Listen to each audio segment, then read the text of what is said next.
दुबे, ये आप किसान आंदोलन को हाईजैक कर रहे हैं, अराजक तत्वों को बढ़ावा दे रहे हैं, किसानों के कंधे पर रखकर बंदूक कांग्रेस चला रही। गरिमा जी, आज मुझे बेहद प्रसन्नता हुई कि भारतीय जनता पार्टी के प्रवक्ता राहुल जी का नाम सुनते ही आग बबूला हो गए। कांग्रेस पार्टी की जो विरासत है वो विरासत है किसानों से क्षमा मांगने की, किसानों के शरण में जाने की। अगर किसानों के खिलाफ कोई गलती की है तो सार्वजनिक रूप से क्षमा मांगने की हमारी विरासत रही है।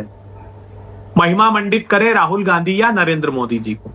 भारतीय जनता पार्टी के प्रवक्ता से पूछिए प्रधानमंत्री जी को किस बात के लिए महिमा मंडित कर दे कि सत्ता में आते ही अध्यादेश लेकर आ गए जमीन छीनने, सत्ता में आते ही आमदनी छीनने के लिए कृषि के क्रूर काले कानून लेकर आ गए एनआरआई के कहने पर, शरद मराठे के कहने पर।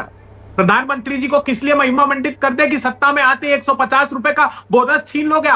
प्रधानमंत्री जी को किस लिए महिमा मंडित कर दे कि 40,000 करोड़ रुपए प्रधानमंत्री फसल बीमा में निजी लोग कमा ले, इसलिए महिमा मंडित कर दे। या इसलिए महिमा मंडित कर दे कि आमदनी मांगने पर किसानों को उत्तर प्रदेश में रोंद कर जीप से मार डालने का आरोप लगे उनके मंत्री के पुत्र पर, कि इसलिए महिमा मंडित कर दे कि किसान के सिर में गोली और राह में कील और कांटे बिछा दे, उनको खालिस्तानी और पाकिस्तानी बोलते हैं।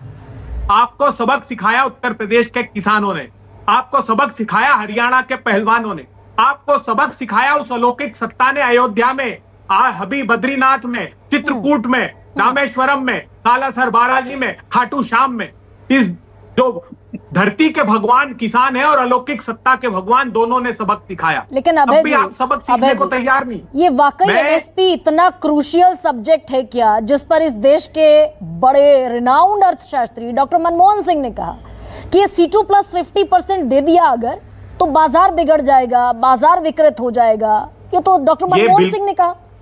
बिल्कुल गलत बात। ये शपथ पत्र दिया मोदी सरकार ने फरवरी 2015 में सर्वोच्च अदालत में कि मार्केट डिस्टॉर्ट हो जाएगा। पॉइंट नंबर 4 उस शपथ पत्र का देख लीजिए।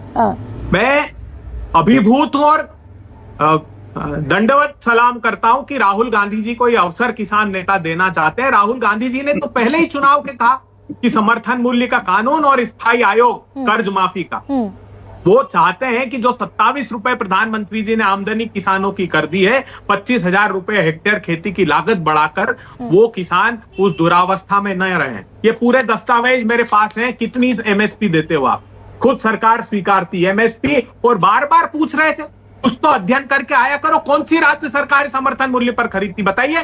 वो केंद्र सरकार का मैंडेट है, वो डिसेंट्रलाइज्ड प्रोक्योरमेंट स्टेट्स हैं, वो बिहाफ ऑफ सेंट्रल गवर्नमेंट खरीदती है। राज्य सरकारें फसल नहीं खरीदती साहब। नहीं, लेकिन एक बात तो महेश वर्मा सही कह रहे हैं अभय दुबे। मैं थोड़ा सा भविष्य का सवाल अभी करूंगी थोड़ी देर बाद आपसे।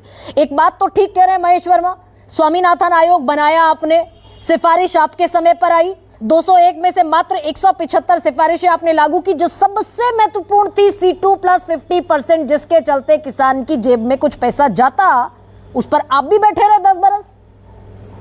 गरिमा जी, बहुत अच्छा सवाल आपने किया। इतना बड़ा आंदोलन, अभी महेश वर्मा पूछ रहे थे कि किसानों ने आंदोलन उस समय क्यों नहीं किया, किसानों पर आरोप क्यों नहीं किया, क्योंकि आप पढ़िए आपके शांता कुमार कमेटी की रिपोर्ट, आपको आभास हो जाएगा इस बात का कि हालात अचानक क्यों बदल गए। क्योंकि आपने किसानों से 2,86,000 करोड़ रुपए सालाना छीनना चालू किया है खेती की लागत बढ़ाकर, इसलिए किसान त्राहिमाम कर रहा है। हाँ, तब भी देना था, लेकिन आज देना चाहिए अनिवार्य रूप से। और समिति किसकी अध्यक्षता में बनाई? वो सचिव, कृषि सचिव पूर्व, जिनके जो काले कानून लेकर आए उन्हीं को कहा कि आपकी अध्यक्षता में हम कमेटी बना देते हैं। इससे बड़ा दुर्भाग्यपूर्ण बात कोई हो सकती है क्या? तो मैं मानता हूं कि राहुल गांधी जी के लिए ये स्वर्णिम अवसर है और तब भी जरूरी था अभय दुबे। अच्छा, प्राइवेट बिल लेकर आ रहे हैं राहुल गांधी, ये तय है कांग्रेस की तरफ से? तो देखिए, ये बहुत अच्छी बात इन्होंने की और अच्छा प्रस्ताव है। पूरी तैयारी के साथ लाना चाहिए। हम कांग्रेस पार्टी हमेशा अभ्यस्त है, नेता प्रतिपक्ष बहुत गंभीर और संजीदा है। मुझे लगता है कि गंभीरता से कांग्रेस पार्टी इस बात पर विचार करेगी और बहुत ही अच्छा प्रस्ताव है। व्यापक तैयारियों के साथ अगर लाया जाए, मैं भी खुद कहूंगा इसी बजट सेशन में अभय दुबे, इसी बजट सेशन में। देखिए गरिमा जी, इस बजट सेशन में होगा नहीं होगा ये मेरे इख्तियार में नहीं है, being a spokesperson of the party, लेकिन ये विश्वास दिलाता हूं कि अच्छी तैयारी के साथ, मैं खुद कहूंगा कि अच्छी प्रिपरेशन के साथ ये लाना चाहिए। बहुत अच्छा सुझाव है, एक स्ट्रॉन्ग मैसेज जाएगा। और हम पहले आग्रह प्रधानमंत्री जी से करेंगे। पहले भी हमने कहा था कि प्रधानमंत्री जी ये करोगे तो माला पहनाने वाले पहले लोग होंगे हम। हमने पिछली सरकार में भी कहा था कि आप ये मन से दुर्भावना निकाल दीजिए। Remark Abhay Dubey, I must appreciate you on this absolute positive constructive remark. I must appreciate